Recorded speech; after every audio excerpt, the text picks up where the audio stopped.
नाजरीन 18 जून की शाम है। 25,000 किलोमीटर एरिया है और वक्त और ऑक्सीजन के दरमियान एक भयानक रेस स्टार्ट हो गई है। 19, 20 और 21 जून तक वक्त और सोनार और आरओवीज ऑक्सीजन को हरा नहीं सके और आखिरकार 22 जून की शाम को ऑक्सीजन ने इन सब को हरा दिया और 5 लोग टाइटेनिक की आगोश में सो गए। जी हाँ, मैं बात कर रहा हूँ सबमर्सिबल टाइटन की, जो टाइटेनिक के मलबे की सैर के दौरान इम्प्लोड हुआ। आखिरकार ऐसा क्या हुआ जिसमें पाकिस्तानी समेत कई और ममालिक के 5 बिलियनियर हमेशा के लिए फना हो गए। आइए बात की गहराई में उतरते हैं।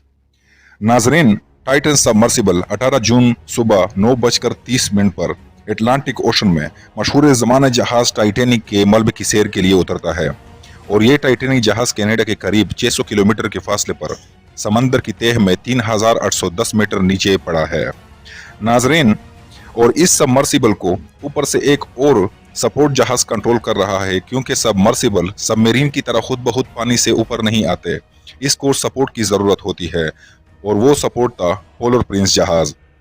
टाइटन हर 15 मिनट बाद स्टारलिंक इंटरनेट सिस्टम के जरिए और टेक्स्ट मैसेज के जरिए पोलर प्रिंस को सिग्नल भेजता है, लेकिन अचानक ये सिग्नल स्टॉप हो जाता है और 4:30 तक टाइटन को सतह पर आना होता है, लेकिन वो नहीं आता और 7 बजे Polar Prince US coast guards को इतला दे देते हैं और ओशन गेट नामी कंपनी को इन्फॉर्म कर देते हैं, जो कि टाइटन की ओनर है। और यहाँ से एक अचानक और एक बहुत ही भयानक रेस स्टार्ट हो जाता है टाइम और ऑक्सीजन का, क्योंकि टाइटन में ऑक्सीजन की सप्लाई सिर्फ और सिर्फ 96 घंटे है।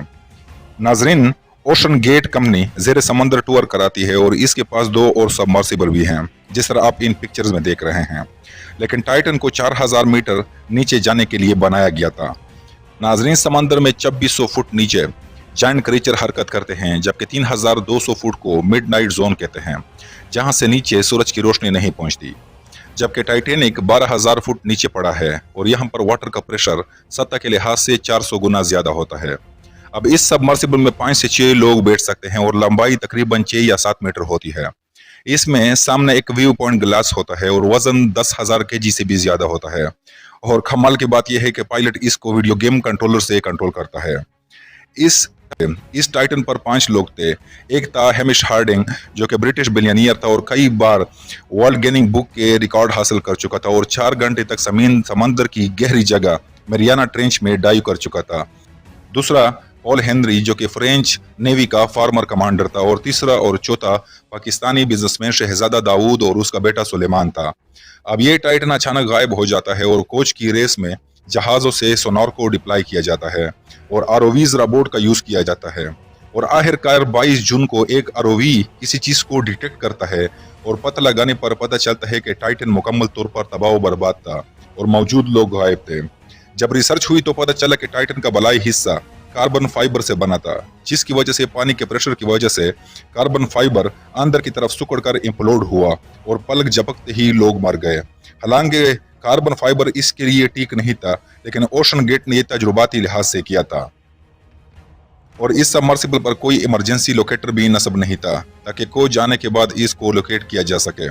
ओशन गेट के सीईओ को कई बार इस तरह आगाह किया गया था सेफ्टी मेजर के लिए, लेकिन जिस तरह टाइटेनिक के बारे में मशहूर था कि ये अनसिंकेबल है, इसी तरह ओशन गेट को अपनी इंजीनियरिंग पर नाज था। हालांकि कार्बन फाइबर के बारे में यह स्टैम्प था कि ये इतनी प्रेशर बर्दाश्त नहीं कर सकेगा, लेकिन ओशन गेट ने इग्नोर किया और टाइटेनिक के वाक़ये को दोबारा जिंदा किया।